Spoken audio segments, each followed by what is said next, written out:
What if you could silence the noise of the world and access inner bliss? What if you knew the shining formulas for overcoming the enormous challenges that every soul faces? Welcome everyone, I'm Shakti Durga. Mystery School Podcast, Ancient Wisdom for Everyday Life. We'll explore the ancient wisdom of the East and West, sharing stories and music, channeling light beings, scanning the unseen world, learning useful spiritual tools, and bringing forth peace, love, purpose, and abundance. In Mystery School, we co-create and share sacred frequencies, sending ripples of love that empower new possibilities to ignite our spirits, overcome obstacles, manifest our most inspired life, a life where your challenges become doorways to your deepest truth, where you anchor yourself in clarity and presence, not from your pain, but from the doors it opens into the deepest wisdom that's already within you. Your path has already begun. It's right beneath your feet. Let's illuminate that path together.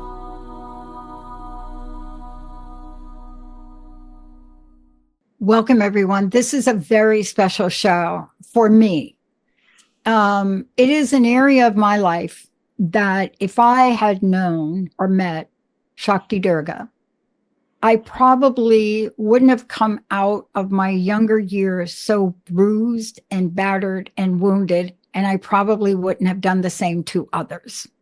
So today shows, in the world we live in now, the conversation about relationships and the path to realization has never been more important. Why do I say that? Well, if you do what Shakti does, if you do the work, if you look at her team and what they do, and you see the messaging, the teachings, the history, the wisdom, what you get is an understanding of how amazing you are and how unlimited you could be. Mm-hmm. Today's show is all about relationships. Why? Because if we were meant to not do that, friends, family, love, we'd have been given our own planets, but we weren't. Shakti, but it's true. We were put here, billions of people. Hello, Dr. Pat. Yes, I completely agree with you that even monks in monasteries have other monks they have to deal with. So even if you try and opt out, the only real way is a cave, I think. And that's not really for everybody. I actually think that relationships are here to help us evolve and that they are a pathway to self-realization. I think that many people get on a spiritual path because of relationship issues, because they feel lost, because they have a feeling of abandonment, or because they just don't know what to do anymore. And so I feel that they are both a gateway and a pathway. And there's many ways that you can start to look at relationships that will help you to be worried less about the actual instance of annoyance or feeling upset that's happening right now, and more trying to see it in a context. Interesting. Why would this be happening? And what can I do about it? Not just repeating the same old thing all the time. And we use the superpower that we have, which is working on ourselves. Because I don't know about you, Dr. Pat, but I've found that despite many years of trying, you can't change other people. And that when you try to, they react badly and they get defensive and they don't want to change. And then they make you feel like you're the one with all the problems. And so what are we going to do? Yeah. We work where we can. We work with our power, which is our own internal power. Yeah. And then to remember that, you know what, inside of us, we not only have a mind to help us deal with our problems, we have a spirit and we have a soul. And so all of these things are there to help us on our journey. Yeah. Communication and realization. This is very powerful. And it doesn't matter what it is. It could be your love relationship, because I think that out of all the relationships, that's the one where we do not exercise our communication muscle much, right? And the more time that goes over, the less communication you get. But recently, especially because I work with organizations, what I'm finding is communicating and building strong relationships within the organization and then outside, it's like a nightmare for people now. Yeah. That's why? Let's talk about the why. Yeah. Where do we learn this? We're not, are we? Well, I think that all we learn about relationships is what we perceive in our parents' relationships or whoever's raised us, because we might think it should all be done a different way. And I know myself and most other people I know, you have experiences in childhood where you think, I'm never going to speak that way to my children. I'm never going to be like that. I'll never, and then of course you have kids, and guess what happens? The tapes with which you're programmed, they start to come out your mouth, usually when you're stressed. So we do have to actually get some training, I think, in order to come into our mastery in relationships. And then we can be real peacemakers, whether it's in intimate relationships like you've been alluding to, or social relationships or political relationships. If all we can ever do is yell at each other, we're not going to get very far. So in terms of the intimate relationships, I mean, the word we start with is intimacy. And, it's not spelt that way, but intimacy can be seen as into me see. Let you see into me. And that requires some vulnerability.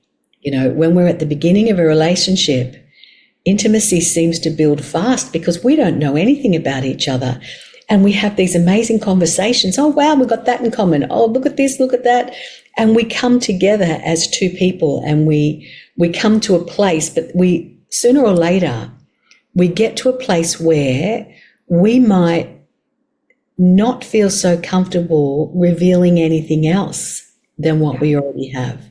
Yeah. But we've moved energetically closer to each other, and now we're feeling like a bit out of my comfort zone and frightened of being rejected.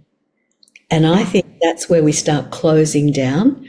And when we close down, we tend to harden our heart, which does not mean the physical organ. It actually means the energy center.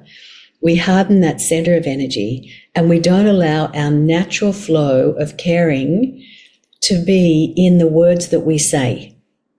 And so what happens is instead we get quite cut off from the other person, and even in the words, the language we use, very often it doesn't have that connection in it. There's no coherency between the two hearts, And so that's something that we all want to try and avoid, I suppose, but it's going to happen. And then we need to look at, well, what's blocking us? What are the things that are blocking us? And it usually comes down to some kind of fear. And that fear is usually about whether I'm going to be loved anymore, or will I be rejected? Will I be accepted? Will I be approved of? And all of these things can take their toll on our heart's capacity to be open. And so instead of intimacy, and instead of the vulnerability, the good vulnerability of an intimate relationship, instead we have hard-heartedness or closed-heartedness. Yeah. And then, as soon as you close your heart, you come across energetically as being a bit defensive. And you might not mean to be, but the moment you come across as a bit defensive, people start attacking. Yeah. You might think it's a chicken and egg thing, but I think the defensiveness comes first and then people attack, but we think it's all them. Yeah. Because we don't see ourselves. In your book, let me just talk about the book for a minute. And we want to tell people where to get a copy of the book. Empowering Relationships. First of all, I have seen reviews done on books, but I'm telling you, these people that have bought the book and reviewed it, they wrote a dissertation about what they loved about it. Why? Because most of them are saying, I didn't know what to expect. Of course we don't, because we don't know. And I find we get challenged now in areas we need to grow. So what do I even mean? See, I don't think I need the intimate relationship thing. I think I've been through the good, the bad, the ugly, bought the t-shirt, burned the t-shirt. Other people burned my t-shirt. And so I think that's a good one. But most people still need help. Why?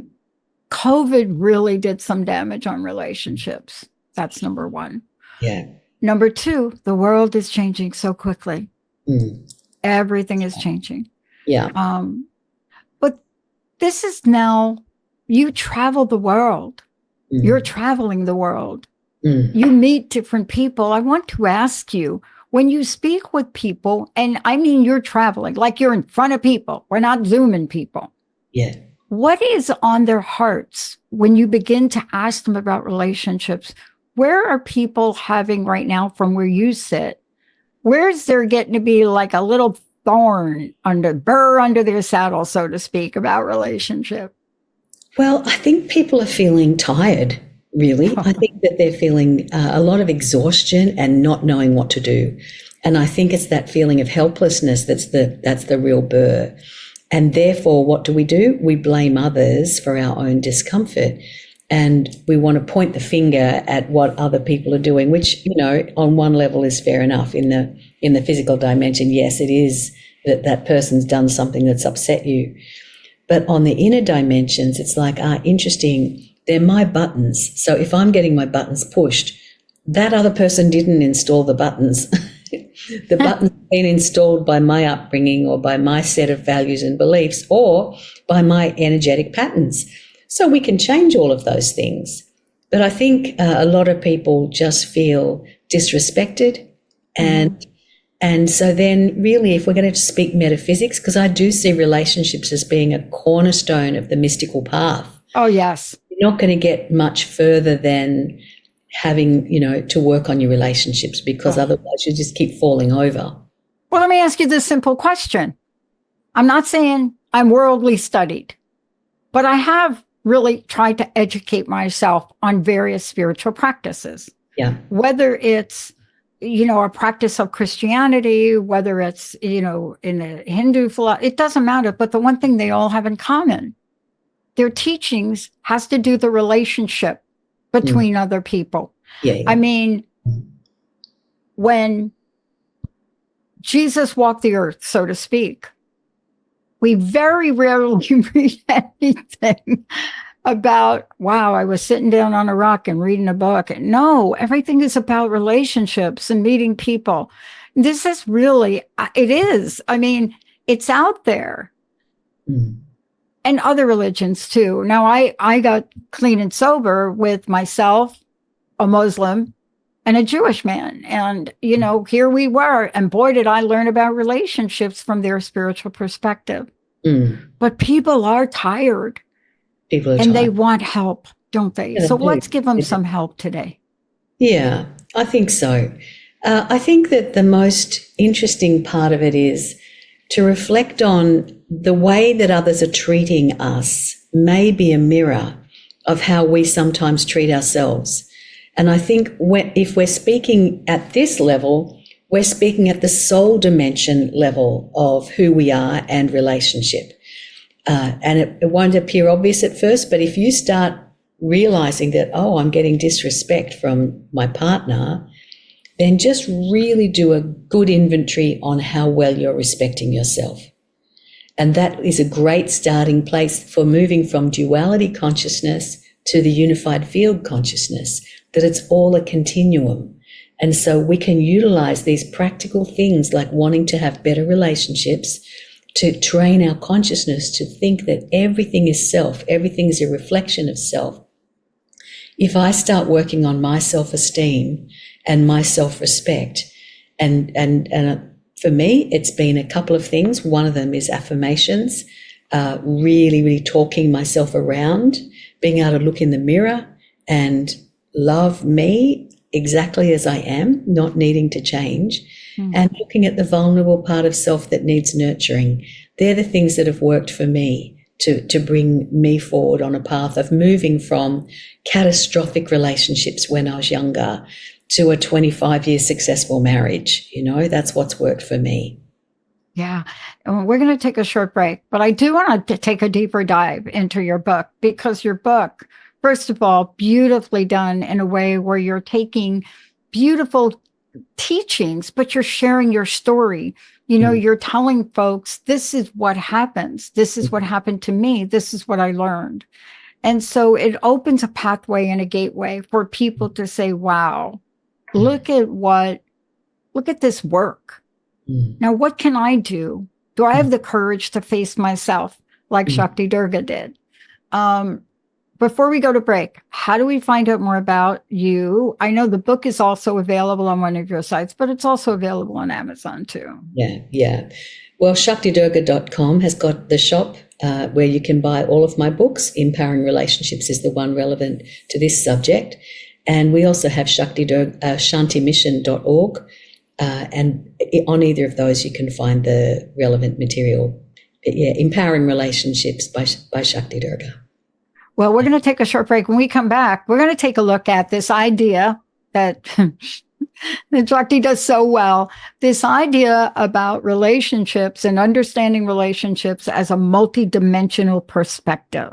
Yes, that's it. Because I'm telling you, you don't have your own planet. Let's take a short break, Nat. We'll be right back.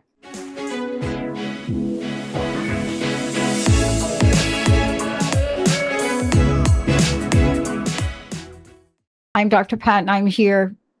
Most incredible teachings with Shakti Durga, but I want to say that there is an upcoming Soulful Relationships Masterclass that you are doing. And the best place for people to go for that is shantimission.org. Is that correct? That's right, yeah. Okay.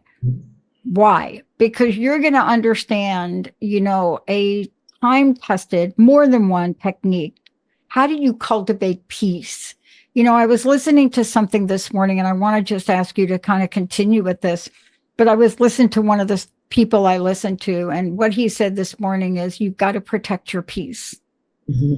Now, simple statement, but it took him a half hour to explain what that was until I finally got it. So let's talk about what you did in writing this book, where you shared your experiences and how those are now brought into the Soulful Relationships Masterclass. One of the things that I've learned about relationships, and this happened through the development of my own spiritual journey and becoming clairvoyant, which is something I never expected to happen, but it did. I started to see energy centers forming in relationships. And this is something I think we can talk about more on another podcast. But what I started to notice was that relationships would become a container for the energy of not only the parties, but stakeholders in the relationship as well. And everyone was adding their energy in, and this was creating patterns that were hard to break. And so we learned how to use energy healing to break those patterns and change things.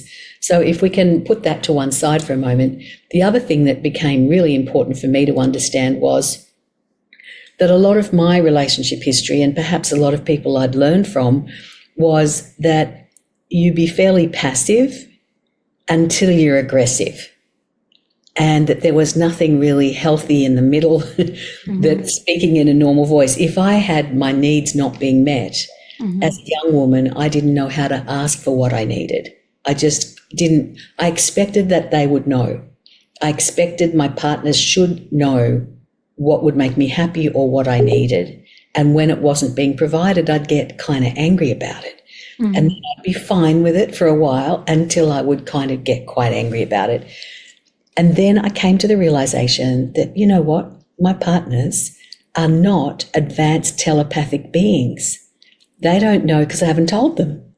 And so wouldn't it be a much better idea to simply just say in a normal voice, hey, how about blah, blah, blah, blah, blah.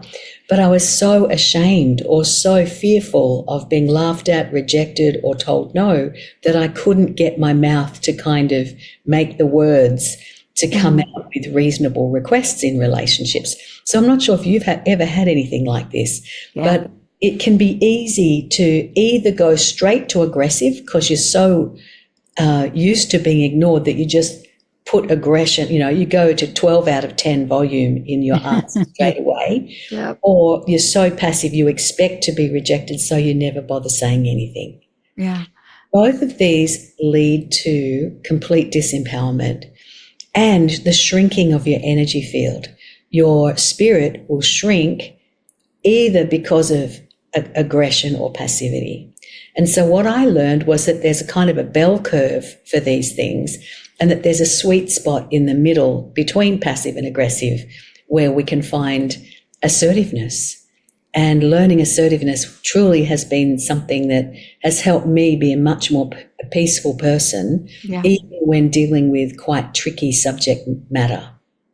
I love that you shared that, because, this has been a lifelong lesson for me, and I don't have it down 100%, but I've had an experience recently with our office space, which we moved into 4 years ago. And from day one, they could never get the temperature right, and then other things started to happen. So I did what a good tenant does. I put thermometers in the room, I reported, and I was kind. And then it got out of control, where I've got people bringing in electric blankets. Then I have clients that I can't have come up because we couldn't build out our studio room because the room is not habitable. And I just played with this because I was afraid to do what you just said. I was afraid to just get so whatever you. But then I got a little bit of advice from someone who said, don't pay the rent. Now, it's not like I didn't pay a lot of rent, but I wasn't getting it 4 years. The final straw was when the elevator now has been out for 2 months. I had a major Hollywood celebrity wanting to come. Couldn't come because the woman bringing him was in a walker. But I found the courage to do everything that I could do in a peaceful way. Wow. It was not easy, but I failed in one arena. I didn't update my team on what was going on. I didn't really sit everybody down, but we have a brilliant solution now, one that our technology allows. But, you see how easy it would be just to get so frustrated with that. Now, of course, I have an attorney team, but I could have just walked away from this and suffered consequences. But that's not a solution either. So how do you find that middle ground? Because you're not saying just turn the cheek and, whatever. I'm not. No, I'm not saying that. But what I'm saying is that if we start to analyze our side of the street, we'll find sometimes that we get into a sort of a demanding mindset. We can get quite judgmental about the other person and what they're doing or not doing.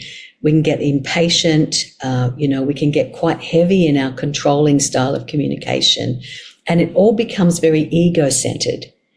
And then if things aren't flowing our way, it can be easy to that just gets louder and louder.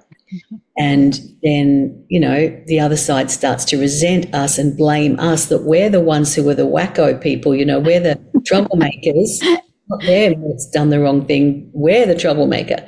So instead of that, I'm suggesting that we speak in a normal voice and that we put the situation clearly as you did in that situation, so that they know what the issue is, and that we keep the conversation going. Yeah. So we don't just let it go into the abyss. We keep the conversation going.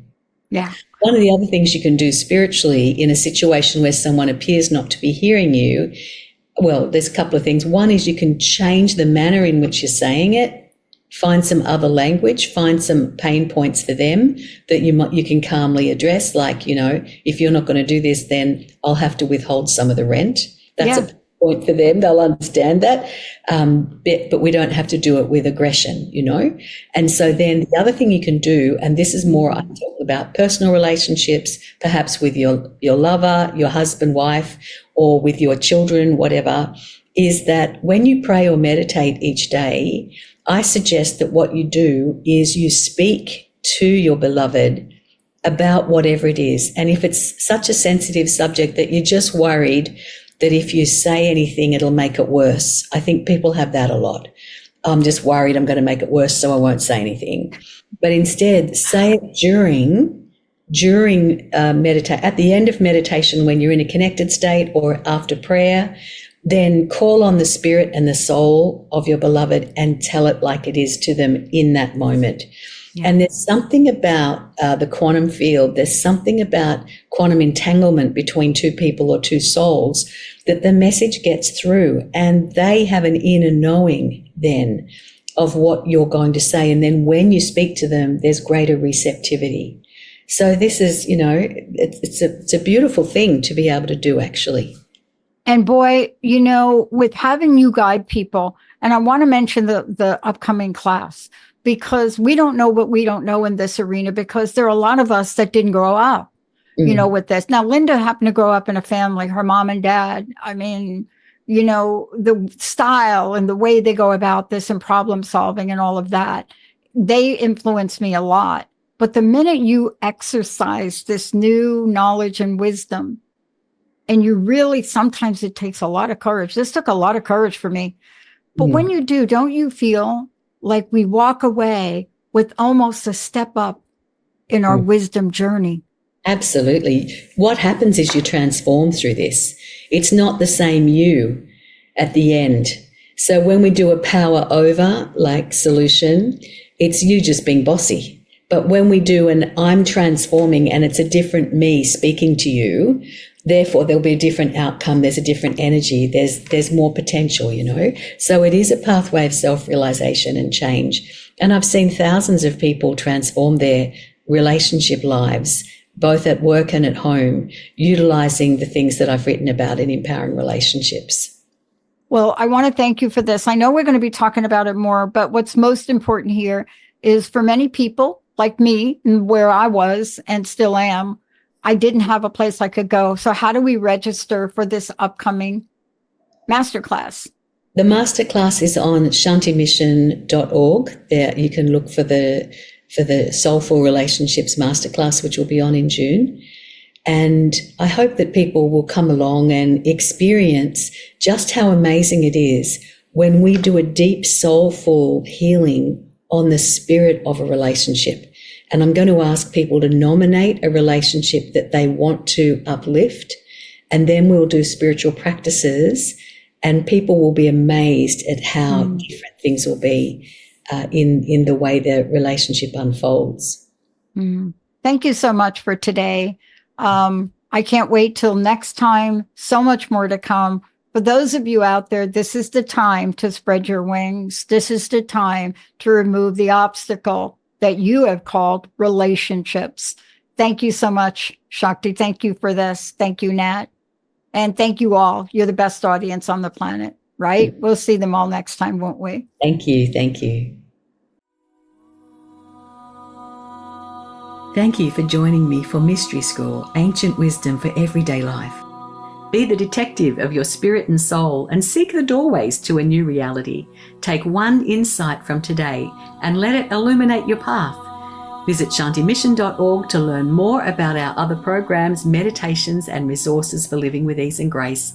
And sign up for our free Soulful Relationships Masterclass. In this class, we'll cleanse and purify the relationship energy in a key relationship in your life. Previous students have experienced rapid transformation in their marriages, in their relationships, with family, work colleagues, teenagers, just from this one practice. And you'll have a spiritual key to successful relationships that you can use again and again. Sign up for the free masterclass at shantimission.org. And we'll be back at 3 p.m. Pacific time every first and third Monday for Mystery School. Mark it in your calendar. We'll see you next time.